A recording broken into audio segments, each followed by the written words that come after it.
ADC নির্বাচনের সড়ক প্রচারের প্রায় শেষ দিকে দফাওয়ারি অভিযান চালিয়েছেন মুখ্যমন্ত্রী। দুর্নীতি সহ অন্যান্য ইস্যুতে মথাকে তীব্র আক্রমণ করলেন মুখ্যমন্ত্রী ডক্টর মানিক সাহা। তিনি বলেন, জনগণ মথাকে সুযোগ দিয়েছিল, কিন্তু কথা রাখেনি এরা। মথার শাসনকালে শুধু দুর্নীতি ও অনিয়মই হয়েছে।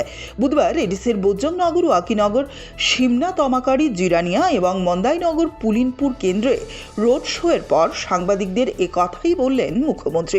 তিনি আরও বলেন, এডিসি নির্বাচনের প্রায় 3 মাস আগের থেকেই আমরা জনজাতি অধ্যুষিত এলাকায় কাজ শুরু করেছি। বিভিন্ন সময়ে প্রচুর অর্থ দেওয়া হলেও কাজ করতে ব্যর্থ হয়েছে মথা পরিচালিত এডিসি প্রশাসন।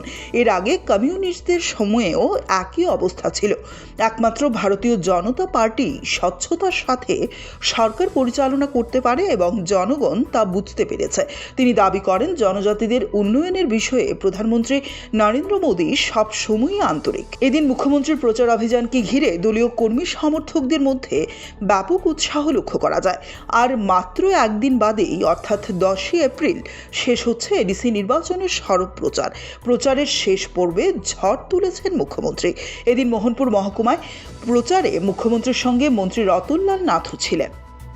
তো খুবই এরকম দুর্গম এলাকায় অনেকে বলছেন যে এইভাবে কোনোদিন কোনো মুখ্যমন্ত্রী এই সরকারে আসেনি।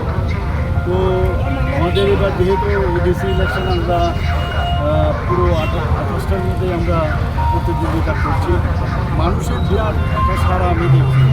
তো আমরা আশা করছি যে এবার, যেটা আমি আগেও বলেছি, এবার ভারতীয় জনতা পার্টির যে সরকার এবার এডিসিতে হবে এবং ট্রিপল ইঞ্জিনের সরকার হতে পারে।